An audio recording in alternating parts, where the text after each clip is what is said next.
नमो बुद्धाय त्रिपिटक अभ्यास विषय प्रवेश अमिविकी वामन येळवे त्रिपिटक अभ्यास मालिकेत आपल्या सर्वांचे मनापासून स्वागत करतो. आज आपण केवळ काही अक्षरे किंवा पाने वाचणार नाही. आज आपण भगवान गौतम बुद्धांच्या जीवनाचा अभ्यास करणार आहोत, ज्यांच्या ज्ञानाने जगाला करुणेचा राजमार्ग दाखवला, ज्यांनी आपल्याच काळजातील दुःखाच्या आगीतून ज्ञानाचा शीतल प्रकाश निर्माण केला. आज आपण त्या करुणामय बुद्धांच्या जीवनाचा अभ्यास करणार आहोत, ज्यांनी स्वतः जागृत होऊन संपूर्ण मानवजातीच्या चेतनेला जागृत केले. ही कथा केवळ एका राजाच्या मुलाची किंवा एका तत्वज्ञानाची नाही.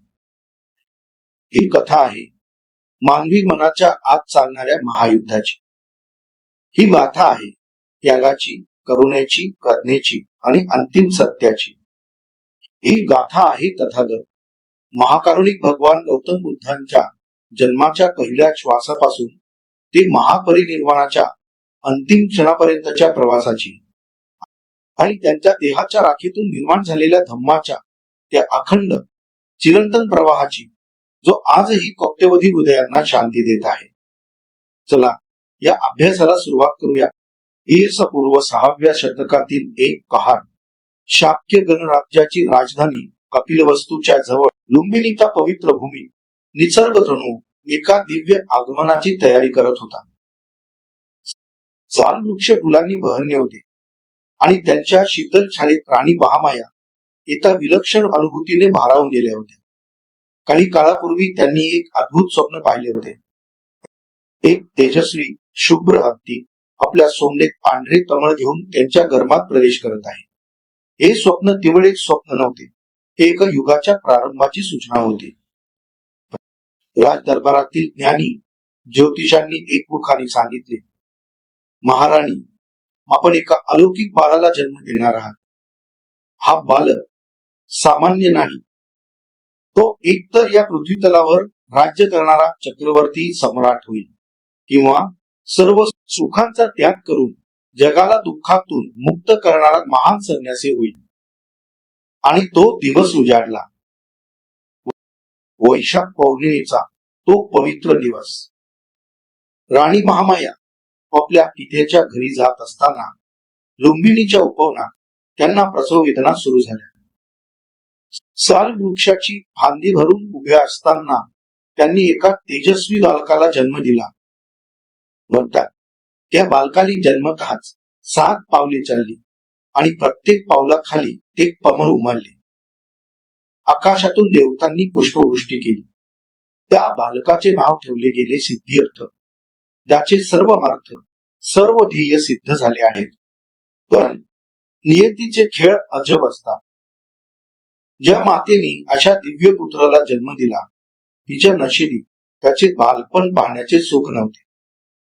जन्मानंतर अवघ्या 7व्या दिवशी राणी महामाया यांनी जगाचा निरोप घेतला. ज्या बालकाला आईच्या कुशीचा, तिच्या स्पर्शाचा, तिच्या वात्सल्याचा अनुभवही घेता आला नाही, कदाचित म्हणूनच त्याच्या हृदयात संपूर्ण जगासाठी करुणेचा अथांग सागर निर्माण झाला. पुढे जाऊन तोच सिद्धार्थ संपूर्ण मानवजातीला आपल्या धम्माची शीतल छाया देणारा महाकारुणिक बुद्ध बनला. त्यांच्या निधनानंतर सिद्धार्थाचे पालन पोषण त्यांची मावशी महाप्रजापती गौतमी यांनी केले. त्यांनी सिद्धार्थाला स्वतःच्या मुलापेक्षाही जास्त प्रेम दिले. राजा शुद्धोधनाने आपल्या पुत्राला कोणत्याही गोष्टीची कमतरता भासू दिली नाही. पण त्यांच्या मनात सतत एक भीती होती, भविष्यवाणीची भीती. माझा मुलगा संन्यासी झाला तर, या एकाच विचाराने ते ग्रासले होते. म्हणून त्यांनी सिद्धार्थाभोवती सुखाची एक अदृश्य पण अभित्य भिंत उभारली. तेंतुंसाठी 3 वेगवेगळे वैभवशाली राजवाडे बांधले.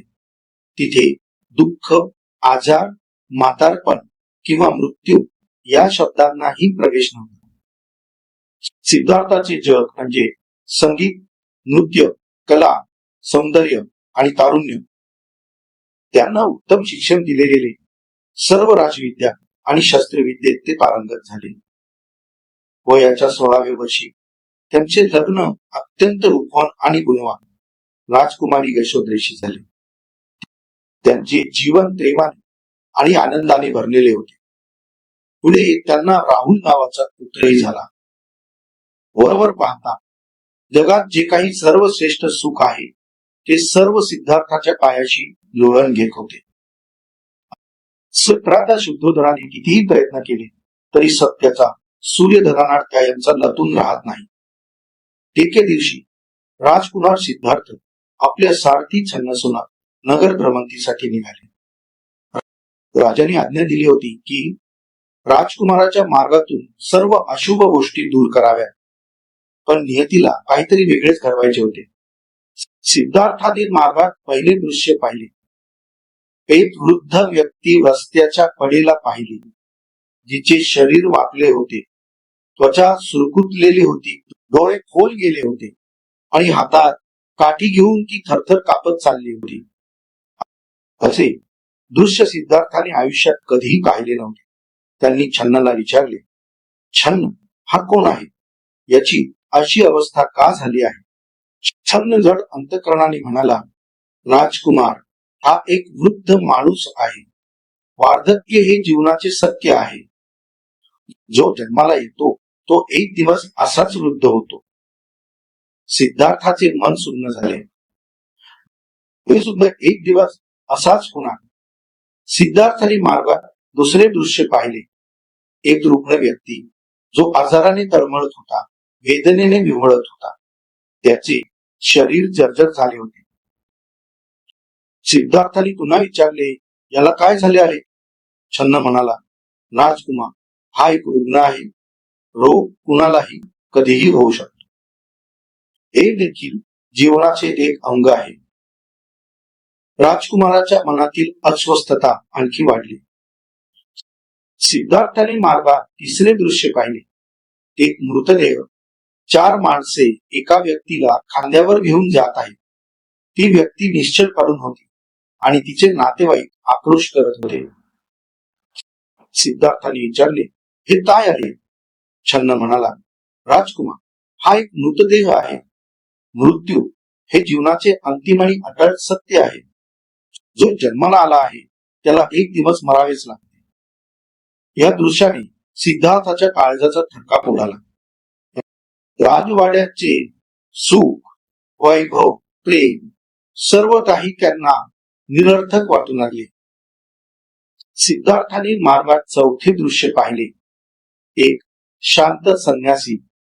या 3 दृश्यांनी विचलित झालेल्या सिद्धार्थाला चौथ्या वेळी एक वेगळेच दृश्य दिसले. एक संन्यासी ज्याने भगवी वस्त्रे परिधान केली होती, ज्याचे मस्तक मुंडन केलेले होते आणि चेहऱ्यावर असीम शांती होती. तो भिक्षा पात्र घेऊन शांतपणे चालला होता. त्याच्या चेहऱ्यावर ना दुःखाचा लवलेश होता, ना कसली चिंता. सिद्धार्थाने विचारले, हा कोण आहे? छन्न म्हणाला, हा एक बब्बजित आहे. त्याने संसार आणि सुखांचा त्याग केला आहे. त्या एका क्षणी सिद्धार्थाला आपला मार्ग सापडला. त्या शांत संन्याशाच्या चेहऱ्यावरील तेजाने त्यांच्या मनातील सर्व प्रश्नांची उत्तरे दिली. अत्यरात्री राजवाड्यातील सर्व सुखसोयी सिद्धार्थाला अग्नीच्या ज्वालांप्रमाणे भासत होत्या. पत्नी यशोधरा आणि पुत्र राहुल शांत झोपले होते. त्यांच्याकडे पाहून सिद्धार्थाच्या मनात क्षणभर मोह निर्माण झाला, पण जगाला दुःखातून मुक्त करण्याच्या महान ध्येयाकडे तो मोह फिका पडला. वयाच्या 29व्या वर्षी त्याच पौर्णिमेच्या रात्री त्यांनी आपला प्रिय घोडा, तंथ आणि सारथी छन्न यांना सोबत घेतले आणि कोणालाही न सांगता राजवाड्याच्या सीमा ओलांडल्या. हनुमान नदीच्या तीरावर पोहोचल्यावर त्यांनी आपले राजवस्त्र आणि अलंकार उतरवले. स्वतःच्या हाताने आपले केस कापले आणि ते छन्नच्या हाती देऊन त्याला परत पाठवले. हा केवळ एका राजपुत्राचा राजवाडा सोडण्याचा प्रसंग नव्हता.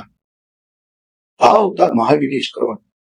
अज्ञानाच्या अंधारातून ज्ञानाच्या प्रकाशाकडे, बंधनातून मुक्तीकडे.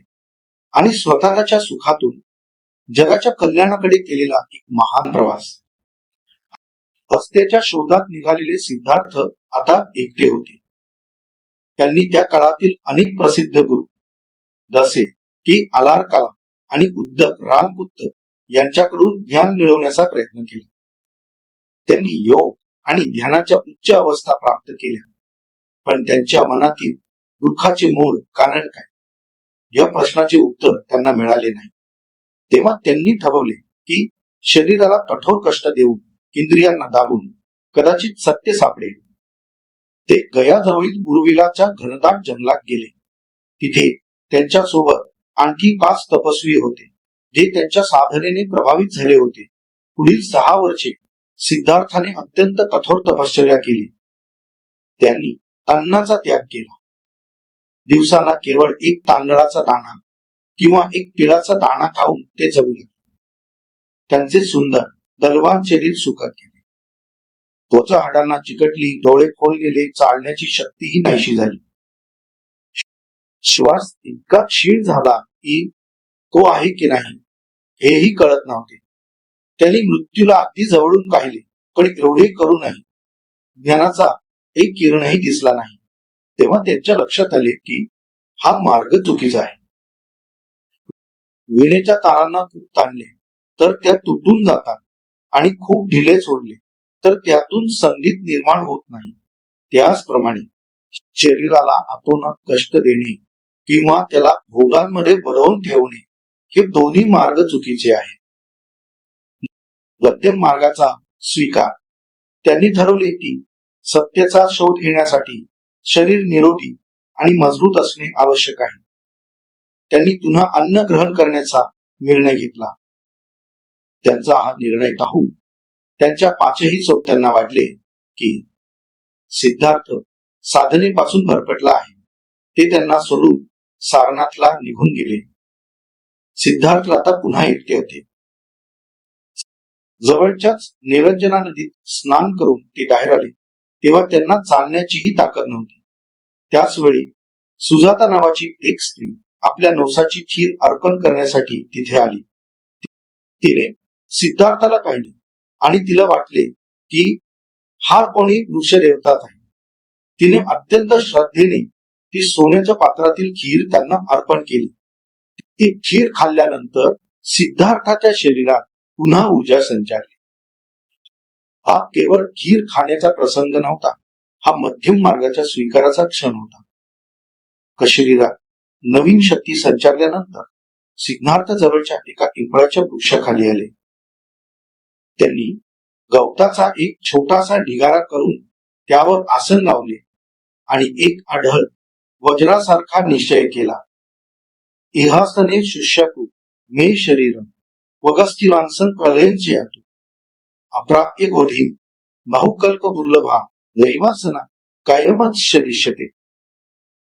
म्हणजेच या आसमावर माझे शरीर भलेही सुकुली जावो, त्वचा, मस्ती आणि मांस भलेही नष्ट हो, पण अनेक कल्पांमध्ये दुर्लभ असलेली अबोधी म्हणजे ज्ञान प्राप्त केल्याशिवाय मी या आसनावरून उठणार नाही.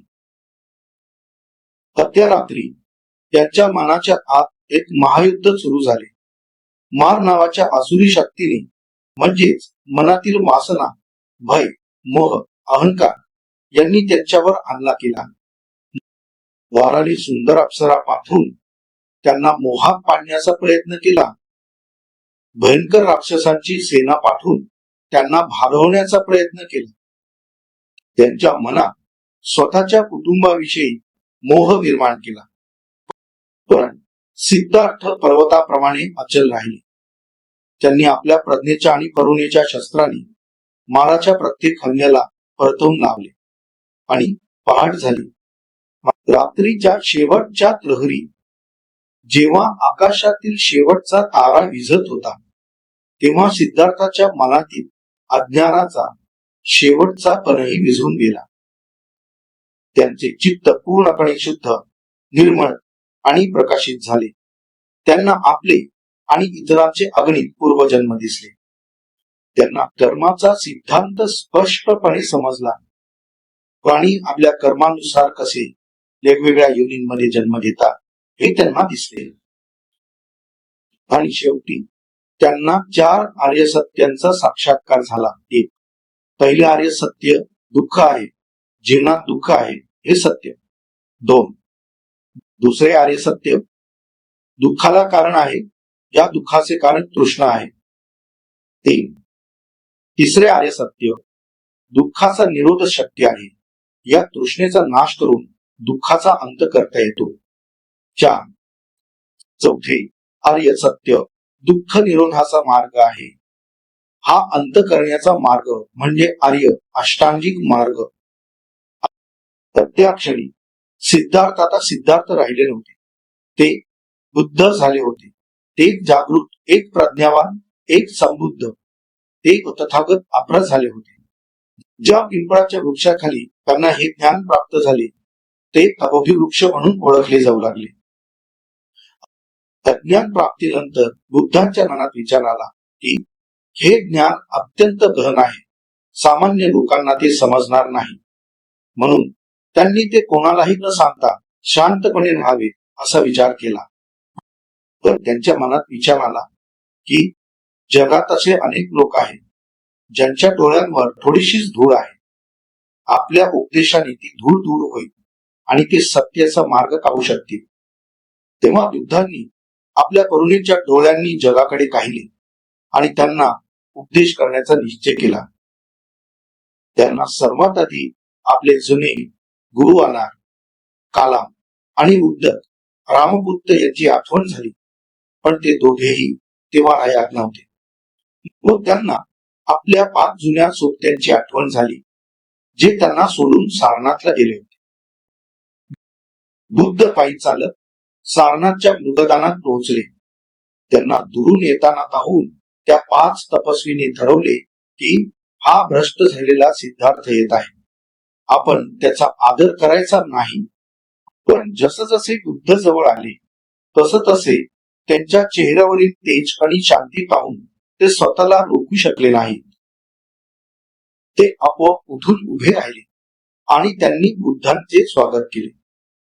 तिथे त्या 5 भिक्षूंना बुद्धांनी आपला पहिला उपदेश दिला. हा उपदेश धम्मचक्र प्रवर्तन सूत्र म्हणून ओळखला जातो. त्यांनी 2 टोकाच्या भूमिका टाळून मध्यम मार्गाचा दाटचा उपदेश केला आणि 4 आर्य सत्य हवं आर्य अष्टांगिक मार्ग हा समजावून सांगितला. तो उपदेश ऐकून कौंडिन्य नावाच्या भिक्षूला सर्वप्रथम ज्ञान प्राप्त झाले आणि तिथून धम्माचे चाक फिरू लागले जे आस्थादायक फिरत आहे. या 5 भिक्षूंसह जगातील पहिल्या बौद्ध संघाची स्थापना झाली.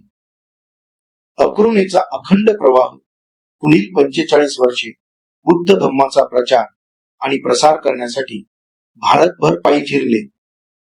उन्हाळा, पावसाळा, हिवाळा कशाचीही पर्वा न करता ते गावोगावी शहरात गेले. त्यांचा उपदेश सर्वांसाठी होता. जेव्हा रोहिणी नदीच्या पाण्याच्या वाटपावरून शाक्य आणि कोलीय यांच्यात युद्धाचा प्रसंग ओढवला होता, तेव्हा बुद्धांनी स्वतः मध्यस्थी करून रक्ताचा एक थेंबही न सांडता तो संघर्ष मिटवला आणि सांगितले की पाण्याच्या थेंबापेक्षा माणसाच्या रक्ताचा एक थेंब अधिक मौल्यवान आहे. राजे बिंबिसार, प्रसेनजीत, प्रजातशत्रू यांसारखे राजे महाराजे यांचे शिष्य बनले. अनाथ पिंडिका सारख्या श्रीमंत व्यापाऱ्याने जेतवन नावाचे बिहार संघाला दान दिले. सामान्य माणसे, शेतकरी, कारागीर, गरीब सर्वजण त्यांच्या धम्माच्या छत्राखाली आले. स्त्रिया, आपली मावशी महाप्रजापती गौतमी यांना संघात प्रवेश देऊ त्यांनी स्त्रियांसाठी भिक्षुणी संघाची स्थापना केली आणि स्त्रियांच्या मुक्तीचा मार्ग खुला केला. तिरस्कृत आणि पापी अंगुलीबाल नावाचा 999 लोकांची हत्या करणारा क्रूर दरोडेखोर त्यांच्या करुणेच्या एका स्पर्शाने बदलला आणि अर्हत बनला. आम्रपालीसारखी नगरवधू त्यांची शिष्या बनली. त्यांनी कोणताही जातीभेद, वर्णभेद किंवा लिंगभेद मानला नाही. ते म्हणाले, माझ्या संघात आल्यावर सर्व लोक समान होतात. त्यांचा संदेश साधा, सरळ आणि हृदयाला भिडणारा होता. अप्पदीपो भव. गवयाच्या 80व्या वर्षी बुद्धांचे शरीर थकले होते. त्यांनी आपला अंतिम प्रवास सुरू केला.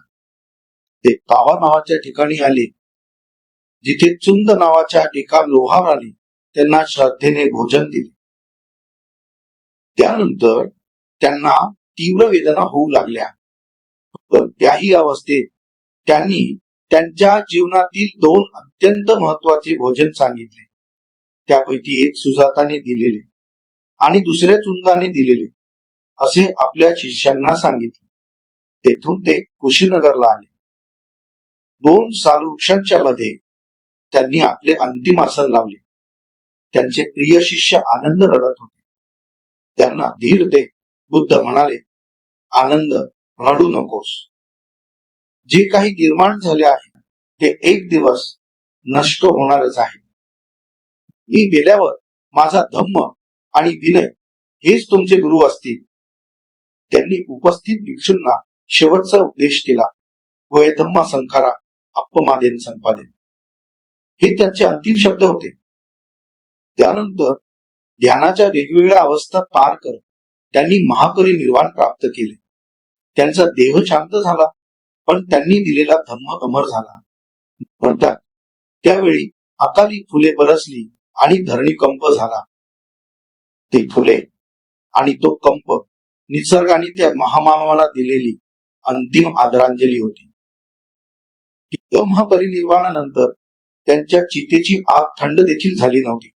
तोच त्यांच्या पवित्र अस्थिधातू मिळवण्यासाठी 8 राज्यांमध्ये तीव्र वाद निर्माण झाला. युद्धाची परिस्थिती निर्माण झाली तेव्हा धोंड नावाचा एक विद्वान पुढे आला आणि त्याने सर्वांना समजावले, ज्या बुद्धांनी आयुष्यभर शांतीचा आणि अहिंसेचा संदेश दिला, त्यांच्या अस्थींवरून आपण युद्ध करणे योग्य नाही. त्याचे म्हणणे सर्वांनी ऐकले आणि त्या अस्थिधातूंचे 8 समान भाग करण्यात आले. सर्व राजे तिथून आपापल्या वाट्याच्या अस्थी घेऊन गेले आणि त्यावरती त्यांनी मोठे मोठे स्तूप बांधले. त्या स्तूपांमध्ये केवळ अस्थी नव्हत्या, तर कोट्यवधी लोकांसाठी श्रद्धेची आणि शांतीची अखंड ज्योत होती. तथागतांचे शरीर पंचतत्वात विलीन झाले, पण त्यांचे शब्द, त्यांचे उपदेश, त्यांची करुणा ती कशी जपायची, हा प्रश्न त्यांच्या शिष्यांपुढे होता. यातूनच धम्मसंगीतीची निर्मिती झाली. बुद्धांच्या महानिर्वाणानंतर लगेचच महाकाश्यप यांच्या अध्यक्षतेखाली राजगृहात पहिली धम्मसंगीती भरली.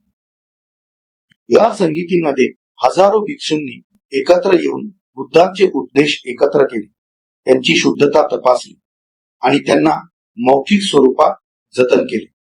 यातूनच त्रिपिटक तयार झाले.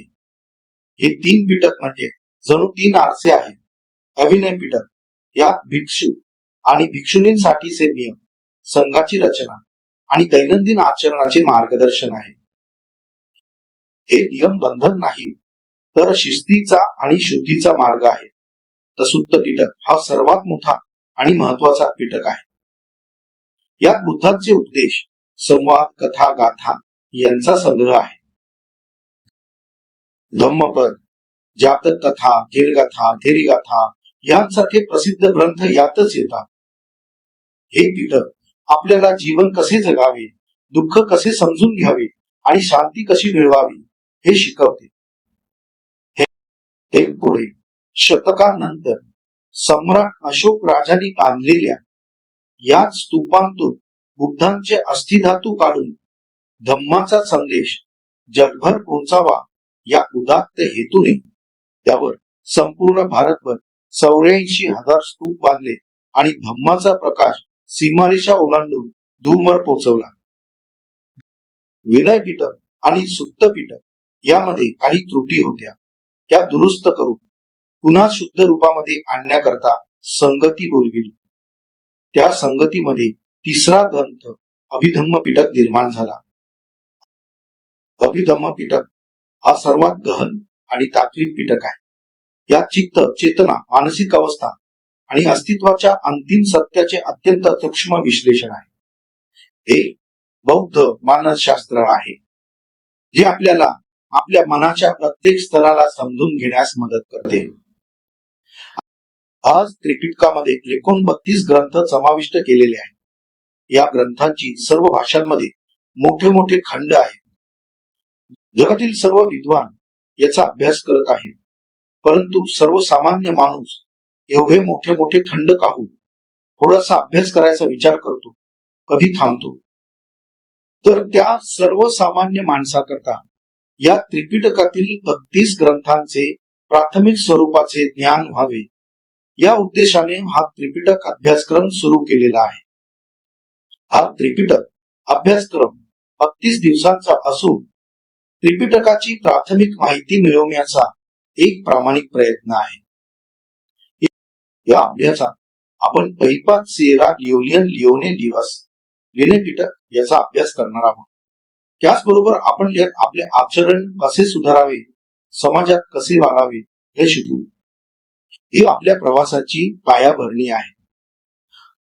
पुढे 20 दिवस आपण सुप्तपिटक याचा अभ्यास करणार आहोत. यामध्ये आपण बुद्धांच्या कथा आणि उपदेशांतून जीवन, दुःख, मृत्यू आणि करुणा यांचा खरा अर्थ शोधू. हा आपल्या हृदयाला स्पर्श करणारा टप्पा आहे. शेवटचे 7 दिवस आपण अधिगम पिटक याचा अभ्यास करणार आहोत. यात आपण आपल्याच मनाच्या खोल गर्भात उतरू, आपले विचार, भावना आणि संकल्प कसे कार्य करतात हे समजून घेऊ. हा ज्ञानाच्या शिखराची प्राथमिक ओळख करण्याचा प्रयत्न आहे. हा अभ्यास माहितीचा नाही, हा अंतःकरण शुद्धीचा आहे. तथागतांचे जीवन आपल्याला एकच संदेश देते: दुःख टाळता येत नाही, पण त्यावर विजय मिळवता येतो. अंधार असतो, पण दिवा देखील आपणच बनायचे असते. चला तर मग आजपासून त्रिपिटकाचा प्राथमिक अभ्यास सुरू करूया. फक्त वाचू नका, फक्त ऐकू नका, अनुभवा. तथागतांची करुणा आपल्या सर्वांच्या हृदयात जागृत हो. त्रिपिटकाच्या प्राथमिक अभ्यासाने आपले जीवन समृद्ध व्हावे, धम्माच्या अथांग अभ्यासाला प्रेरणा मिळावी, धम्मचक्र गतिमान व्हावे, हीच भावना आज मी व्यक्त करतो. संपूर्ण 32 दिवस तुम्ही त्रिपिटक अभ्यासामध्ये प्राथमिक अभ्यास ग्रहण करा अशी अपेक्षा बाळगतो. आपला विश्वासू वामन